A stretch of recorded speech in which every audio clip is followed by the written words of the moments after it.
Hello and welcome to Lamb Bible Study. My name is James, your host and Bible reader for Lamb Bible Study.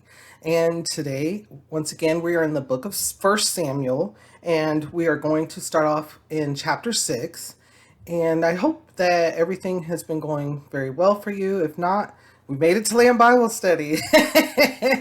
I'm always excited to do Lamb Bible Study. It brings that fullness, it brings that feeding that I need. And I hope it brings that to you as well. And I pray that we continue to seek the Lord's wisdom through his holy word together.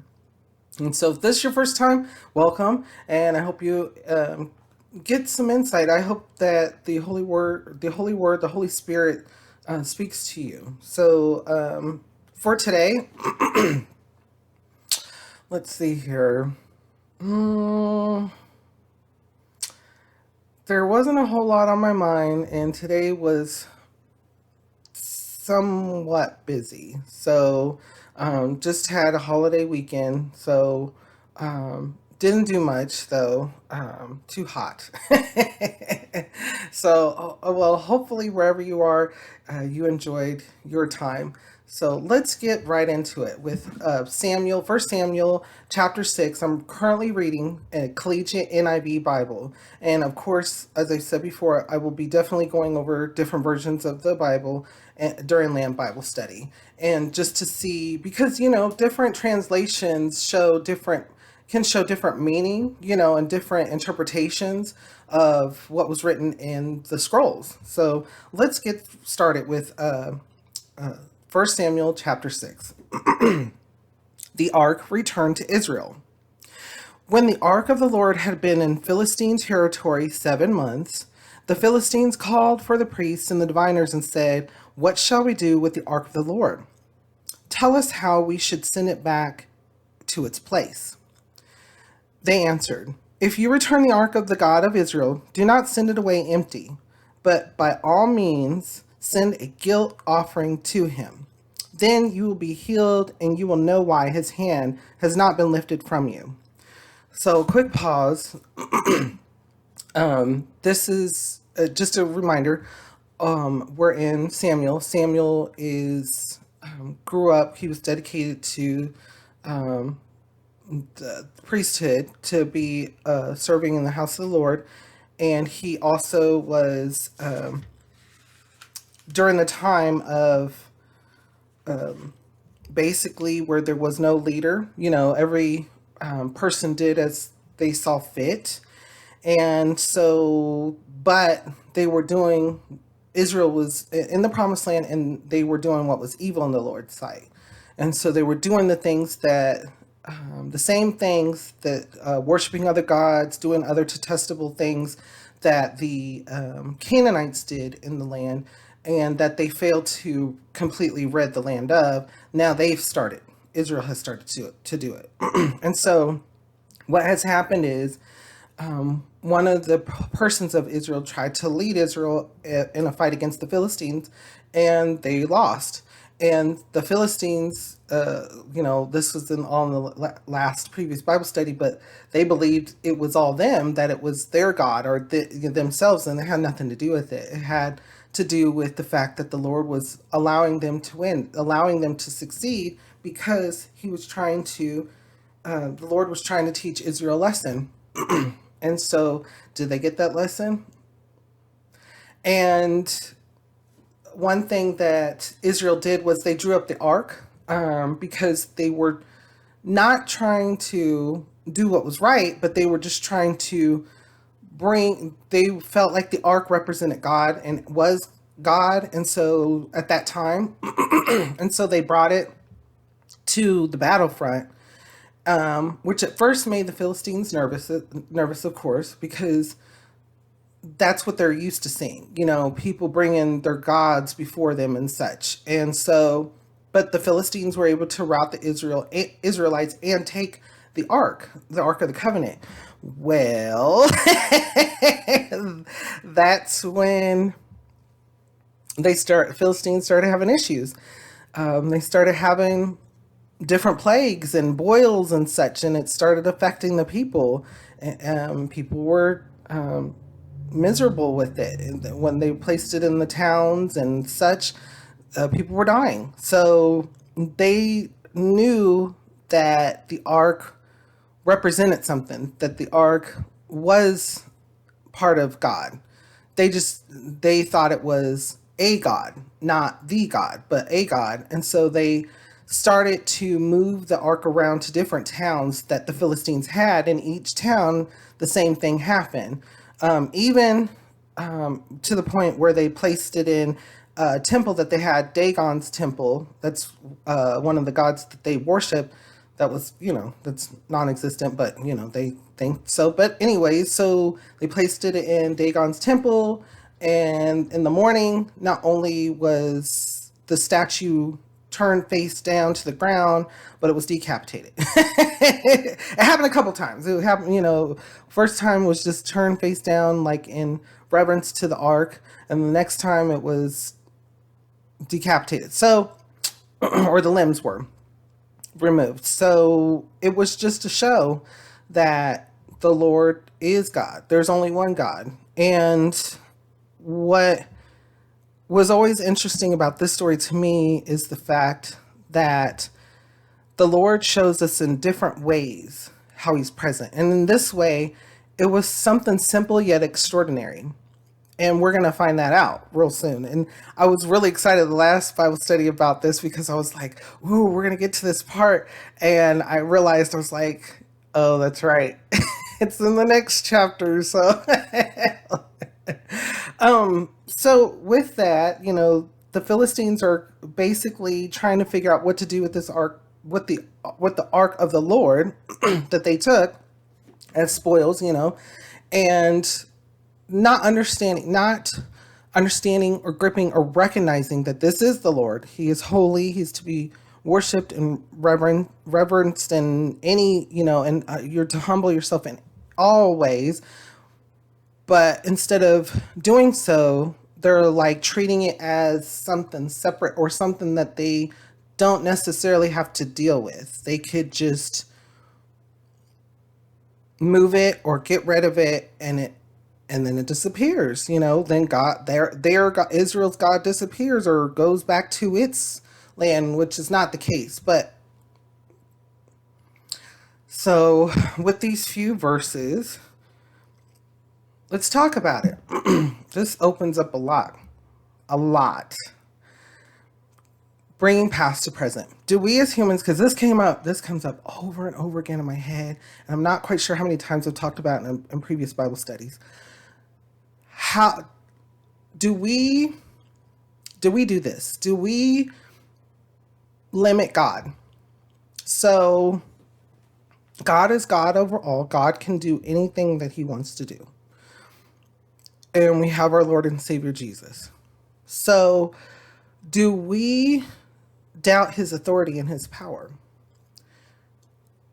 I'm going to say, yeah, people do it all the time. People do it all the time, even to this day. When we don't, and people who do believe also do it. Some in our mind, because we can't grasp the extraordinariness of the Lord, how amazing he is, how all that he is all the Alpha and Omega. He creates everything. He owns everything. So we don't understand how we can't concept it. So in our minds,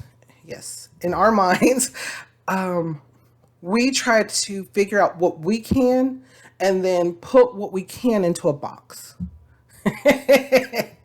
and to be able to say, okay, this is what this is, and this is how it can be utilized, instead of understanding that it's beyond our concept, beyond our thought process. It's beyond everything that we could think of. The Lord is beyond everything that we can. He is God. So when we don't, so what we do as humans, this is a human thing too. I can say that we tend to limit what he can do, because we either say We can try to resolve it, or we can try to figure it out, or we can do things to prevent things from happening. Or then there's other parts to it. Psychological side. Am I good enough to ask? Is it good enough for me to ask? Am I that person that can ask? Am I too much of a sinner? Am I over asking? Am I under asking? If am I, it goes on and on and on. And so what we have to do is have a conversation with the Lord, pray about it, and listen to the Holy Spirit, because you will get that calmness, you will get that peace. And so, but we as humans, we tend to limit things in order for our own minds, in order for our own, and sometimes it goes back on people, like for their own morals and standards, what they believe should be good and right,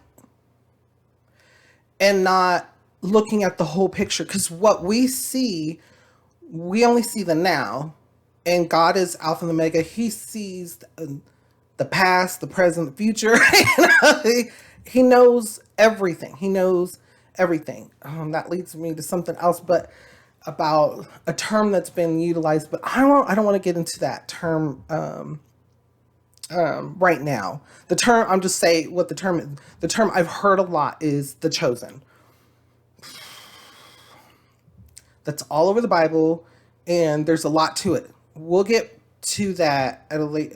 I don't know if it's going to be during this Bible study or a different Bible study, but people, I warn people. I say be careful, because concepts and things in the Bible are holy. So you want to make sure that you have confirmation through the Holy Spirit, and you also want to utilize it in the appropriate, correct way, and not just because there's a lot of different things in the Bible where it comes to that word, and specifically good and bad. So you really have to be careful with certain types of terms and things that people stress, especially of faith, because what you're stressing may not have been its intentions. May or may have not been its intentions. And the best way is to go to God with that and feel at peace. So, just over that, right? What kind of thoughts and feelings come to your mind? How does it make you feel, and what does it make you think? Let's continue to read. The Philistines asked, "What guilt offering should we send to him?" They're talking about, giving to the Lord God. They replied, 5 gold tumors and 5 gold rats. Maybe it's a translation, I don't know, but this is funny. So, according to the number of the Philistine rulers, because the same plague has struck both you and your rulers, make models of the tumors, because they were, they had tumors on their skin. So make models of the tumors and of the rats that are destroying the country. Could you imagine? It's just too funny. So they're afraid, and they're showing their fear by making cast images of gold, of course, and providing it to the ark, I guess. The lack of wanting to understand. There's a lot of it. So that's another thing. You can get to when things get too hard, when things get too complicated, when you don't understand things, when we don't understand things, when I don't understand things, we tend to either push it off, refuse to try to understand it. And so that's like a stumbling block to people.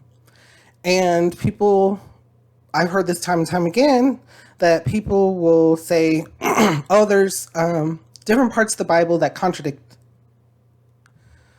And whenever I hear that, I'm like, okay, let's tell me what specifically, because zero part of the Bible contradicts it. So we got to read it together, and we got to understand. And then when there's issue, where there's two or more, you bring it to God. You can pray about it. You can say it. You can speak it. What the issue is, and so there's a lot here. Let's continue to read. Make models of the tumors and of the rats that are destroying the country, and pay honor to Israel's God. Perhaps he will lift his hand from you and your gods and your land. Why do you harden your hearts as the Egyptians and Pharaoh did? Interesting that he said that they say that. When he treated them harshly, did they not send the Israelites out so they could go on their way? Now then, get a new cart ready with 2 cows that have calved and have never been yoked. Hitch the cows to the cart, but take their calves away and pin them up. Take the ark of the Lord and put it on the cart, and in a chest beside it, put the gold objects, the tumors and the rats, you are sending back to him as a guilt offering. Send it on its way, but keep watching it. If it goes up to its own territory toward Beth Shemesh, then the Lord has brought this great disaster on us. But if it does not, then we will know that it was not his hand that struck us, and that it happened to us by chance. Thoughts, feelings. How does it make you feel? What does it make you think?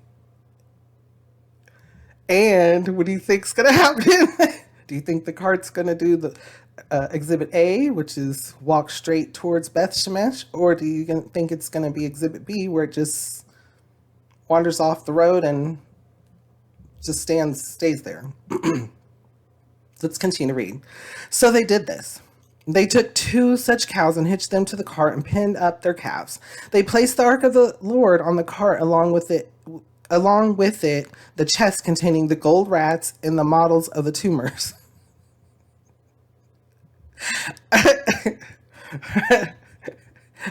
Merry Christmas, Lord. Could you imagine? Okay, so you're like, you created all things, and then you get a present. And the presents. Oh, aren't they special? This is hilarious. Okay, so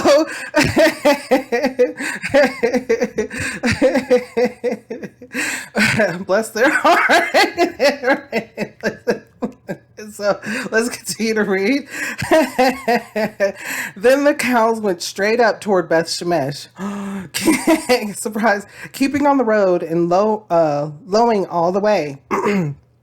They did not turn to the right or to the left. The rulers of the Philistines followed them as far as the border of Beth Shemesh. Now the people of Beth Shemesh were harvesting their wheat in the valley, and when they looked up and saw the ark, they rejoiced at the sight. The cart came to the field of Joshua Beth Shemesh, and there it stopped beside a large rock. The people chopped up the wood of the cart and sacrificed the cows as a burnt offering to the Lord.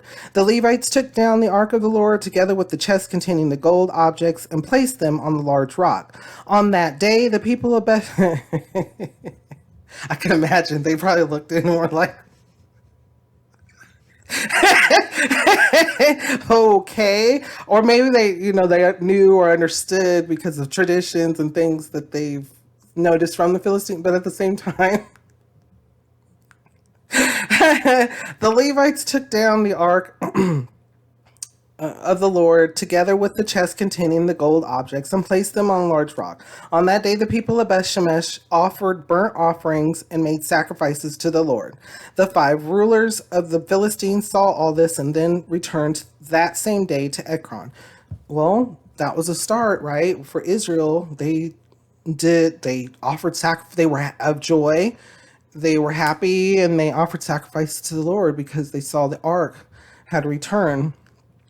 And so that gave them encouragement as well. So after all they've done, after all we do, and that's why this book it just shows God return. He loves you. He loves me. He loves all of us. over and over again. No matter what we do, he returns to, he's like, I'm here. I love you. And then he sends his only son. It just brings up a lot. It's a lot of feelings of love. Reading this is once again, it's a sign of encouragement. So, reading over these passages, what kind of thoughts or feelings come to your mind? How does it make you feel and what does it make you think? Let's continue to read. These are the gold tumors the Philistines sent as a guilt offering to the Lord, one each for Ashdod, Gaza, Ashkelon, Gath, and Ekron. And the number of the gold rats was according to the number of Philistine towns belonging to the 5 rulers, the fortified towns with their country villages. The large rock on which they set the ark of the Lord is a witness to this day in the field of Joshua of Beth Shemesh. But God struck down some of the men of Beth Shemesh, putting 70 of them to death because they had looked into the ark of the Lord. The people mourned because of the heavy blow the Lord had dealt them. And the men of Beth Shemesh asked, who can stand in the presence of the Lord, this holy God? To whom will the ark go up from here? Then they sent messengers to the people of Kiriath Jearim, saying, the Philistines have returned the ark of the Lord. Come down and take it up to your place. So the men of Kiriath Jearim came and took up the ark of the Lord. They took it to Abinadab's house on the hill and consecrated Eleazar, his son, to guard the ark of the Lord. So remember, they have short-term memory, such as we do, that the ark is still holy. The ark is holy and is to be treated as such. Only the only priests who are consecrated of the Levites could maneuver, touch, the ark, and they could only hold it by the railings, and so that were in the rings on the sides of the cart, because it was holy. It was deemed holy, and so they needed to have been in reverence to that and understand that. Instead, you had nosy people and or people who weren't following the laws, weren't following the commands, just,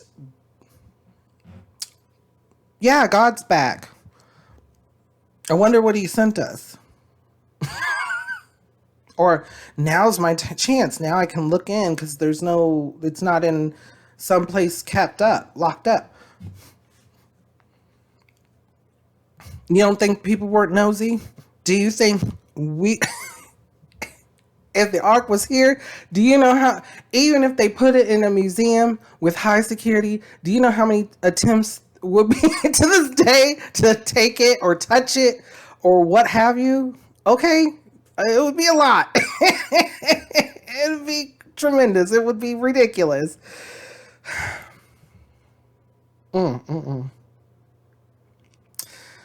With that, what kind of thoughts or feelings come to your mind? How does it make you feel? And what does it make you think? Let's continue to read. Samuel subdues the Philistines at Mizpah. It was a long time, 20 years in all, that the ark remained in Kiriath Jearim, and all the people of Israel mourned and sought after the Lord. After Samuel said to the whole house of Israel, if you are returning to the Lord with all your hearts, then rid yourselves of the foreign gods and the Ashtaroths, and commit yourselves to the Lord and serve him only, and he will deliver you out of the hand of the Philistines. So the Israelites put away their Baals and Ashtaroths and served the Lord only. They were in the promised land, and they were already worshiping the Baals and Ashtaroths. Not good. Just a sign of repetition, unfortunately. Do we do that? Do we repeat? So the goal is to walk in the way which will prevent the sin. Do we still end up sinning, or do we the goal we're also to be free of sin? So do we end up re-sinning again? Things to think about. What kind of thoughts or feelings come to your mind? How does it make you feel and what does it make you think? Let's continue to read. Then Samuel said, "Assemble all Israel at Mizpah, and I will intercede with the Lord for you." When they had assembled at Mizpah, they drew water and poured it out before the Lord. On that day they fasted, and there they confessed, "We have sinned against the Lord." And Samuel was leader of Israel at Mizpah. When the Philistines heard that Israel had assembled at Mizpah, the rulers of the Philistines came up to attack them. When the Israelites heard of it, they were afraid because of the Philistines. They said to Samuel, "Do not stop crying out to the Lord our God for us, that he may rescue us from the hand of the Philistines." Then Samuel took a suckling lamb and offered it up as a whole burnt offering to the Lord. He cried out to the Lord on Israel's behalf, and the Lord answered him. While Samuel was sacrificing the burnt offering, the Philistines drew near to engage Israel in battle. But that day, the Lord thundered with loud thunder against the Philistines and threw them into such a panic that they were routed before the Israelites. Wow, there you go. The men of Israel rushed out of Mizpah and pursued the Philistines, slaughtering them along the way to a point below Beth-kar. Asking you shall receive. You don't even have to fight the battle. Lord does it for us over and over again because he loves us. Think about it. Let's continue to read. Then Samuel took a stone and set it up between Mizpah and Shen. He named it Ebenezer, saying, "Thus far has the Lord helped us." So the Philistines were subdued and did not invade Israelite territory again. Throughout Samuel's lifetime, the hand of the Lord was against the Philistines. The towns from Ekron to Gath that the Philistines had captured from Israelites were restored to her, and Israel delivered the neighboring territory from the power of the Philistines, and there was peace between Israel and the Amorites. Samuel continued as judge over Israel all the days of his life. From year to year, he went on a circuit from Bethel to Gilgal to Mizpah, judging Israel in all those places. But he always went back to Ramah, where his home was, and there he also judged Israel. And he built an altar there to the Lord. So Samuel became leader of Israel, and he was their judge for a while. That's a lot. That says a lot about how Samuel was dedicated, how he grew up, and how the Lord was with him. And he became Israel's leader because of the people recognizing that the Lord was utilizing him and because he was walking in the way. And so, what kind of thoughts or feelings come to your mind about how Samuel became a judge of Israel, and how the Philistines no longer attacked Israel, and then Israel also had peace with the Amorites. How everything came together accordingly when the people did away with their Baals, did away with their Ashtaroths, did away with what they were, the worshiping the foreign idols and the gods. What kind of thoughts or feelings come to your mind? How does it make you feel, and what does it make you think? Let's continue to read. Israel asks for a king. Uh-oh. When Samuel grew old, he appointed his sons as judges for Israel. The name of his firstborn was Joel, and the name of his second was Abijah, and they served at Beersheba. But his sons did not walk in his ways. They turned aside after dishonest gain and accepted bribes and perverted justice. Question. Do we see that today? So this is one of those questions about people who are part of congregations and families who are part of leadership roles. Does this tend to happen? Yes, to this day, from past to present. And it may not necessarily be something that the child has just developed on their own. It could be something that they learned It could be something, if you are the child, that you learned from your parent. So when it's always okay to have to look up to somebody, to give them thanks, give them honor. However, do you understand that we are all human? And if you set someone up on a pedestal and you set them up, or you are set up, do you understand that they're we're all human and we all sin. We all can sin. We all do sin. And so we all make wrong choices. We all make bad choices, including those who are in leadership roles and such. So it's what can happen is someone, and it could be mixing of opinion. That's why I've said before, like, I don't like to say something when, if especially if I'm not thinking correctly or I don't know all the information. I like to receive all of the information that I about a subject, pray about it, have peace with the decision, and then speak about it. And so there's a lot of people who will just speak about it. They don't give it to the Lord. They claim they give it to the Lord, which is not true, you know. And so things can happen, and they can happen in families. They can happen in leadership roles. They can happen in churches and in places of worship. Happens all the time. It happens to this day, where the children or the pastor themselves led astray or does something incorrectly. So when those things happen, in the New Testament's the best, another area that helps with that, to understand, allow that person to understand what they did, to reaffirm their walk in the Lord, and so there's things and there's steps with that. There's a lot here. What kind of thoughts or feelings come to your mind? How does it make you feel, and what does it make you think? Let's continue to read. So all the elders of Israel gathered together and came to Samuel at Ramah. They said to him, "You are old, and your sons do not walk in your ways. Now appoint a king to lead us, such as all the other nations have."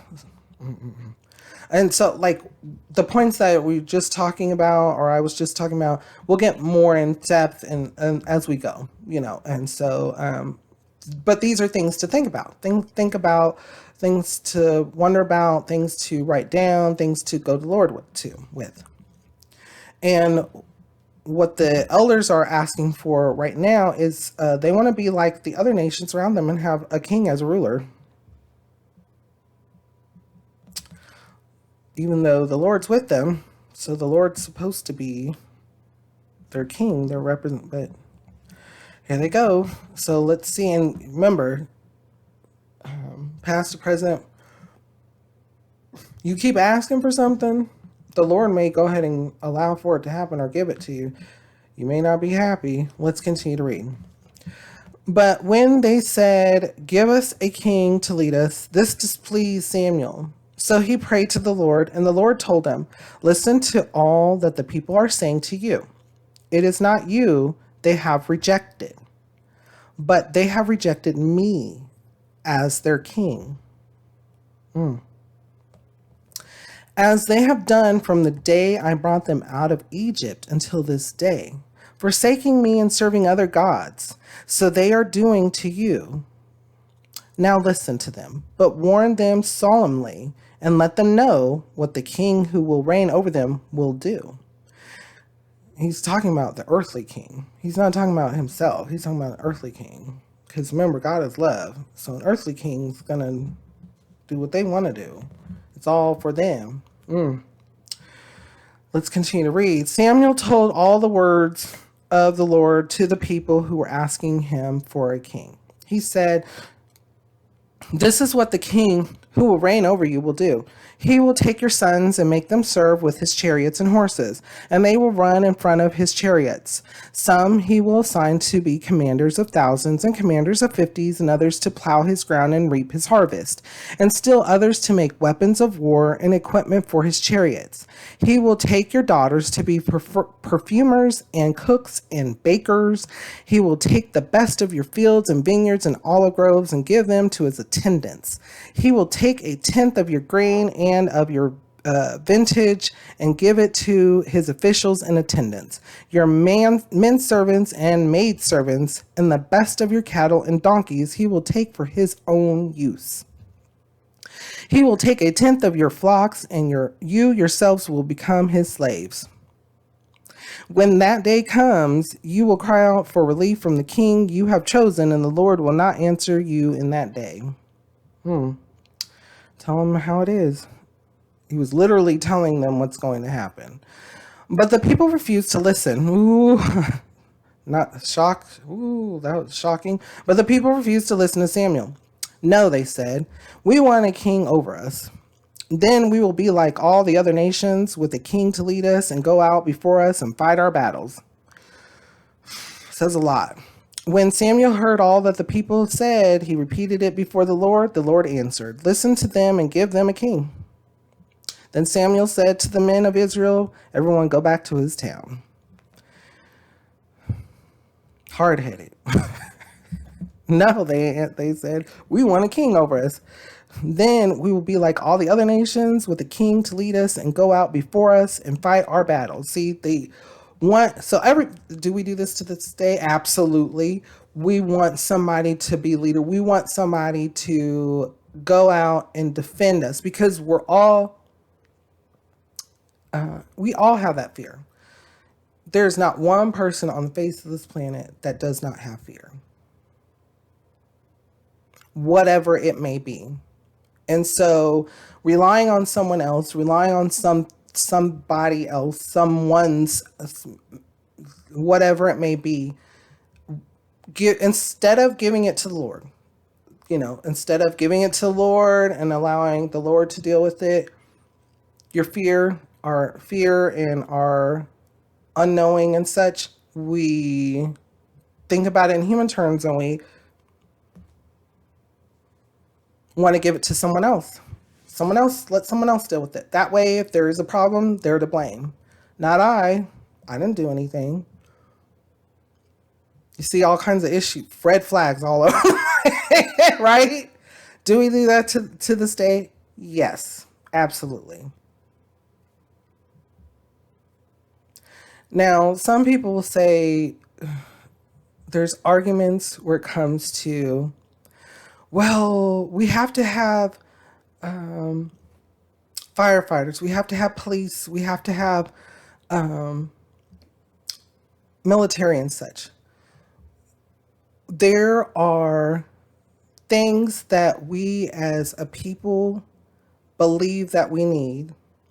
And the best place to get the rest of this information is, again, or to get completed information, is in the New Testament, but it talks about it here as well. Do we need it? Do we need to look after one another? Yes. We are to love our neighbor as ourselves. We are to love the widow, the poor, the elderly, the meek. Absolutely. Absolutely. So there's a lot to think about. There's a lot of argument too. And if you have time, you can go and do more in-depth research with about the arguments of the necessity for different types of jobs, and these are, and that's another thing. These are jobs. So it's not that these people aren't not getting paid. It's not voluntary. It's, you can volunteer to be in a job, but even in the military here, not talking about, I don't know about other places, but here you get paid. You get paid for it. It is to protect and serve. Absolutely. That's the job that a person volunteers to do and also receives payment for it. So there's a lot here, and there's a lot of points to be made, but the variances are all in different portions of the Bible, and we can get to those. We'll definitely get to those and figure things out. And the importance and the necessity of each and everything. Whether you're a teacher, anybody serving in the community, a doctor, a nurse, a lawyer, a judge, a police officer, firefighter, a veteran, an army person, military, etc. All of the above. In society, and in this society in particular, there's roles, and so we get more in depth with the different roles and the necessities, and the things that humans think that we also need, because sometimes we also mix what we believe we need and want into these roles. So with all of that being said, what kind of thoughts or feelings come to your mind for you? What kind of reading over these passages? Because I just gave you all kinds of different things to think about and what has been in my mind. How does it make you feel, and what does it make you think? Let's continue to read. Samuel anoints Saul. There was a Benjamite, a man of standing, whose name was Kish, son of Abiel, the son of Zeror, the son of Bokorath, the son of Ephi of Benjamin. He had a son named Saul, an impressive young man without equal among the Israelites, a head taller than any of the others. So we're going to get into this. Does this happen to this day from past to present? Absolutely. Physical appearance makes huge differences, and this is giving us wisdom. It's giving us that recognize this and understanding. And we'll talk about the other side too. If you are of stature, we'll talk about all of it from all points of view. Now the donkeys belonging to Saul's father Kish were lost, and Kish said to his son Saul, "Take one of the servants with you and go and look for the donkeys." So he passed through the hill country of Ephraim and through the area around Shalisha. But they did not find them. They went on into the district of Shalem, but the donkeys were not there. Then he passed through the territory of Benjamin, but they did not find them. Okay, so again, these words, and especially in the Old Testament and such, if you know the correct pronunciation, say them. If you know how to put them together, or type, write them down or something, put it in the comments, and I'll take a look and such. But I do my best. Thank you so much. When they reached the district of Zoph, Saul said to the servant who was with him, "Come, let's go back, or my father will stop thinking about the donkeys and start worrying about us." But the servant replied, "Look, in this town there is a man of God. He is highly respected, and everything he says comes true. Let's go there now. Perhaps he will tell us what way to take." Saul said to his servant, "If we go, what can we give the man? The food in our sacks is gone. We have no gift to take to the man of God. What do we have?" Also, it shows us about being in the place that is right, being in a place at a specific time. We'll get all to that. The servant answered him again. "Look," he said, "I have a quarter of a shekel of silver. I will give it to the man of God so that he will tell us that what way to take. Formerly in Israel, if a man went to inquire of God, he would say, 'Come, let us go to the seer,' because the prophet of today used to be called a seer." "Good," Saul said to his servant. "Come, let's go." So they set out for the town where the man of God was.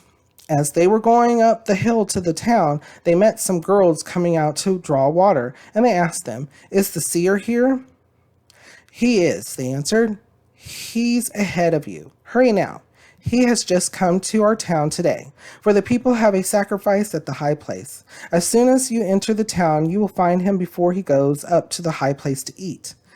The people will not begin eating until he comes, because he must bless the sacrifice Afterward, those who are invited will eat. Go up now. You should find him about this time."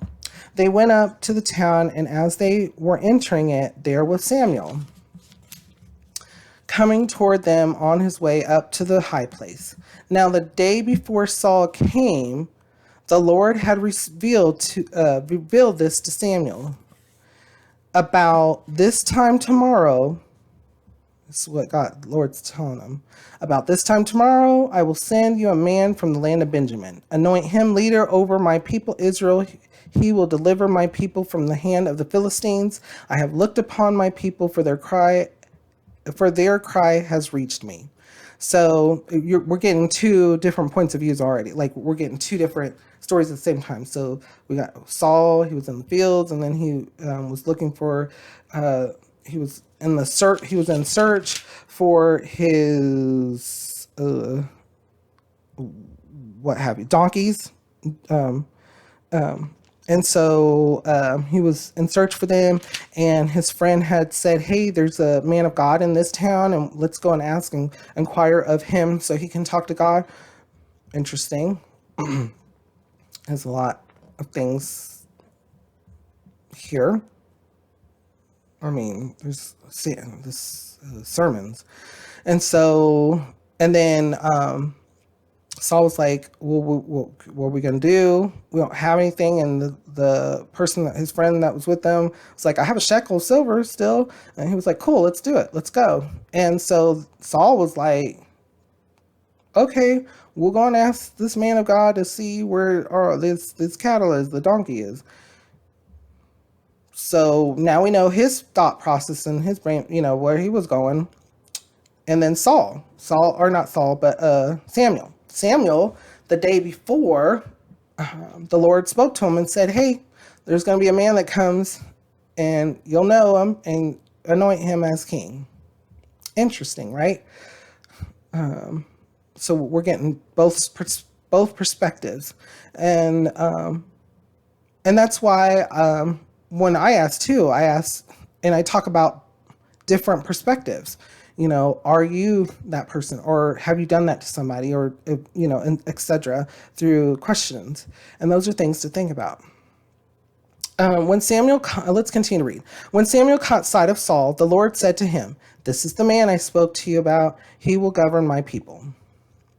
Saul approached Samuel in the gateway and asked, "Would you please tell me where the seer's house is?" "I am the seer," Samuel replied.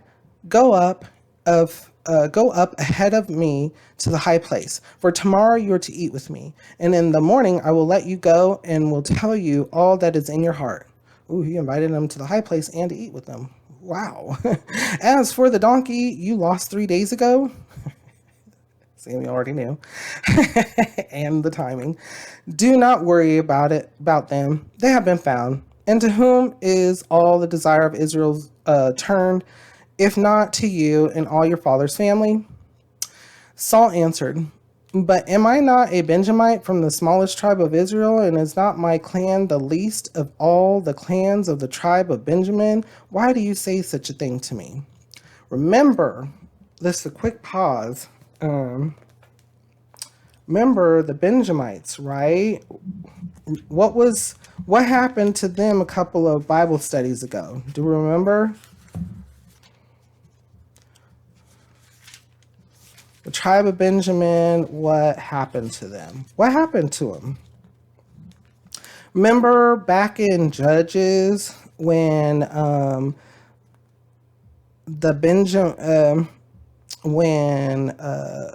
what's his name went to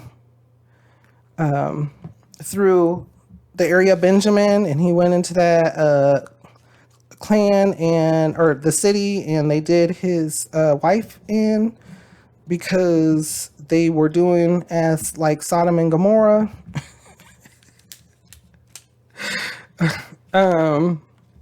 Yeah. So Israel had a fight with Benjamin, and they pretty much destroyed most of the men of that tribe, most of the people of that tribe. And so Benjamin had been, to this day, was considered They weren't fully cast out. They were just, you know, the bad child. So, but that was back in Judges. So, think about that. And if you have time, go back to that Lamp Bible study in Judges. Like, I believe it's 16 through 21 would be the area. So that's why he's bringing that up. And what kind of thoughts or feelings come to your mind? How does it make you feel and what does it make you think?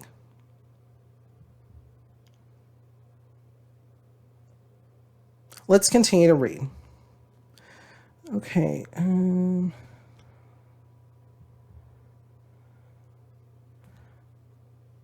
Oh boy. I was flipping through the pages. It's my own fault. Okay. He was telling them about I'm a Benjamite, right? And oh, here we go. Okay. Then Samuel brought Saul and his servant into the hall and seated them at the head of those who were invited, about 30 in number. Samuel said to the cook, "Bring the piece of meat I gave you, the one I told you to lay aside." Interesting.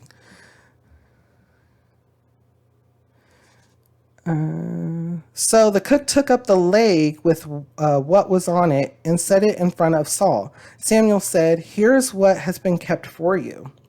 Eat, because it was set aside for you for this occasion. From the time I said, I have invited guests, and Saul dined with Samuel that day." After they so that's a leg that was the choicest part, that was also strong, showing strength. There was all kinds of things to the representation, and how Samuel knew what Saul was going to be like.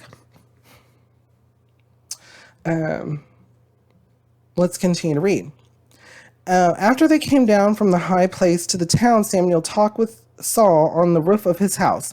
They rose about daybreak, and Samuel called to Saul on the roof, "Get ready, I will send you on your way." When Saul got ready, he and Samuel went outside together. As they were going down to the edge of the town, Samuel said to Saul, "Tell the servant to go on ahead of us." And the servant did so. "But you stay here a while, so that I may give you a message from God." Then let's a lot here. Let's continue to read. Then Samuel took a flask of oil and poured it on Saul's head and kissed him, saying, "Has not the Lord anointed you leader over his inheritance? When you leave me today, you will meet two men near Rachel's tomb at Zelzah on the border of Benjamin. They will say to you, 'The donkeys you set out to look for have been found, and now your father has stopped thinking about them and is worried about you. He is asking, what shall I do about my son?' Then you will go on from there until you reach the great tree of Tabor. Three men going up to God at Bethel will meet you there. One will be carrying 3 young goats, another 3 loaves of bread, and another a skin of wine. They will greet you and offer you 2 loaves of bread, which you will accept from them. After that, you will go to Gibeah of God, where there is a Philistine outpost. As you approach the town, you will meet a procession of prophets coming down from the high place with lyres, tambourines, flutes, and harps being played before them, and they will be prophesying. The Spirit of the Lord will come upon you in power, and you will prophesy with them, and you will be changed into a different person. Once these signs are fulfilled, do whatever your hand finds to do, for God is with you. Go down ahead of me to Gilgal. I will surely come down to you to sacrifice burnt offerings and fellowship offerings. But you must wait 7 days until I come to you and tell you what you are to do." So the Lord was preparing this person that would be recognizable, would be look like someone who would be a leader, tall, probably just someone who stands out above the rest, whether it be in physical shape, what have you. The way they look, the way they speak, it's like the perfect person that would you would think that would, okay, that's the leader. They're the tallest, they're the biggest, they look like the best person. This is going to be the leader. Also, we seeing that Samuel was just, crawling, looking for some donkeys that day. We don't know all exactly what was on his mind, but we do understand where he was coming from. And he was a Benjamin, and he recognized that. He was like, I'm from the Samuel's up here telling me, to be in the highest place and to eat the choicest of meat, and he's doing all these really highly super respectable things to me that are reserved for holy people, and yet he's doing these things for me and treating me very kindly, even though I come from the tribe that has been kind of put to the side because of what they did. And so what he doesn't know is that Samuel knows, and what God had already selected, wanted to utilize Saul for his purposes, and also as a representation. So what kind of thoughts or feelings come to your mind? How does it make you feel, and what does it make you think? Let's continue to read.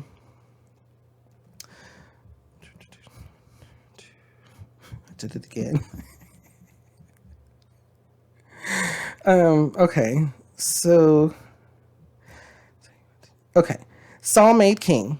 As Saul turned to leave Samuel, God changed Saul's heart, and all these signs were fulfilled that day.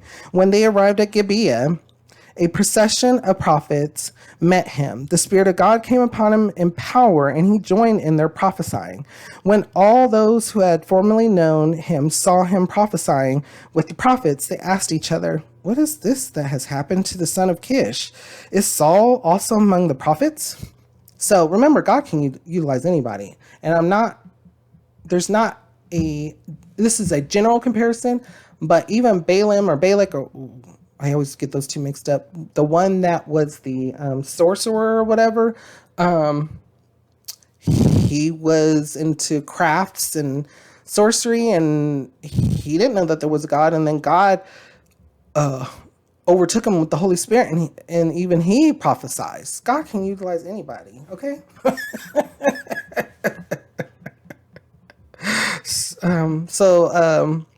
With that, past, present, again, God can utilize anybody. What kind of thoughts or feelings come to your mind? How does it make you feel, and what does it make you think? Let's continue to read.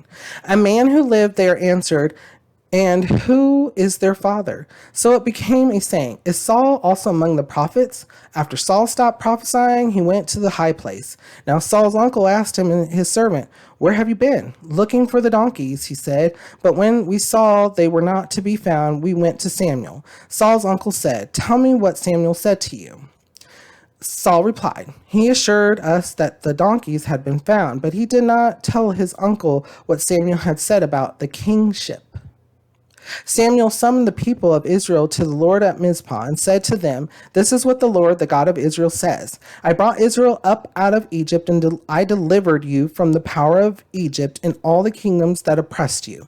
But you have now rejected your God, who saves you out of all your calamities and distresses. And you have said, 'No, set a king over us.' So now present yourselves before the Lord by your tribes and clans."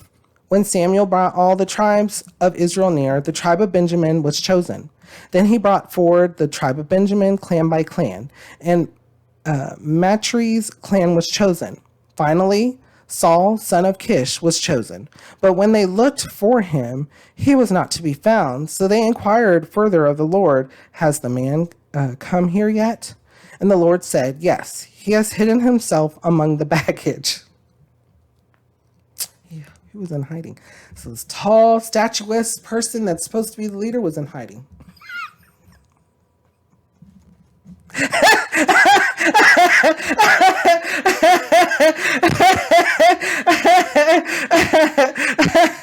This American gladiator type of person was in hiding. Whether it be fear of the Lord, fear of emotional fear of what's to come, non-understanding, what you name it. Think about it. Think about it. If it were you that were Samuel, if you were just going about your business and then you were told, hey, you're going to be king.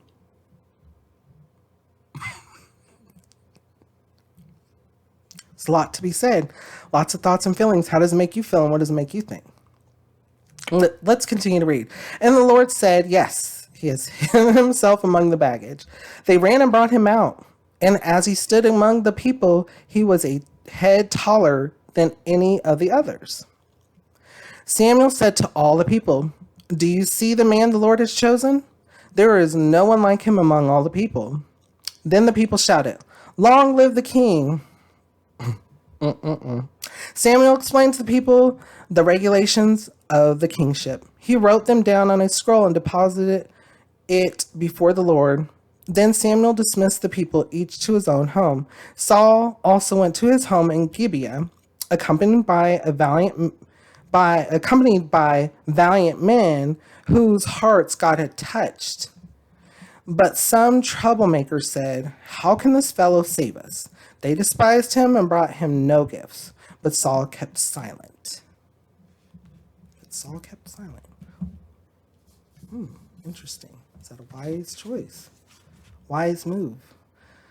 Let's do a quick review. Or actually, let's, with that, so they got him. He saw out the baggage. They presented him. He was taller than the rest of them. Looked like a leader. So they were like, here. Samuel was like, here's your leader. The people shouted, yeah, he's our leader. Yay. The relief, very short. And then they all went home. But some of the people were kind of upset. So I wonder if those people were people who were like, why do we need a leader when we have the Lord? Or why do we have a leader? Why now all of a sudden do we have a king? Who's this person? Why is this person? There was a lot, it could have been jealousy. It could have been people who were understanding and realized that no, they already have a leader. They don't need a human leader. So there was just a lot there. What kind of thoughts or feelings come to your mind? How does it make you feel and what does it make you think? Let's do a quick review. So the ark returned. The Lord had the ark return itself with the two donkeys that did not move to the right or to the left, which stayed on the road and went all the way up to Beth Shemesh. Even those signs that we think are little, not as miraculous as the splitting of the Jordan or the splitting of the Nile. This too is simply amazing. This tells you that there's a living God. He's with us. We also went over Samuel subdues the Philistines, how he offered burnt sacrifice to the Lord, and the Lord did his wondrous works. The people didn't have to fight, and they didn't. They didn't have to fight. Lord scared all the Philistines, and the people Israel went out and were like, hey, let's attack them now, and they did. They were able to rout them. Israel asked for a king, even though the Lord was with them. Lord had not left them and will not leave them, but still they asked for the king. And so God told Samuel, he's like, they haven't rejected you, they've rejected me. You as a judge, they rejected God. So he's telling them straight up. He was telling them right. that underlying, because people do that. Do people do that? Do we do that to this day? Is there an underlying? So a lot of things people go full course on. They have something, they want to take action, they take action, they're for something, but there's underlying. There's something underlying for their action. There's always a reason. I want to say almost 99% of things, there's always some other reason that has to do with the reason for why people do what they do. There's always something under there that's a root cause. Not the what. It may not have nothing to do with what they're even going after or what they're doing or what we're doing, etc. Whether it's you, me, or other people, but there's always an underlying cause. There's always something else. I haven't taken notice that. What kind of thoughts or feelings come to your mind about those type of thing? We also talked about how Samuel anoints Saul because Saul looked the part, right?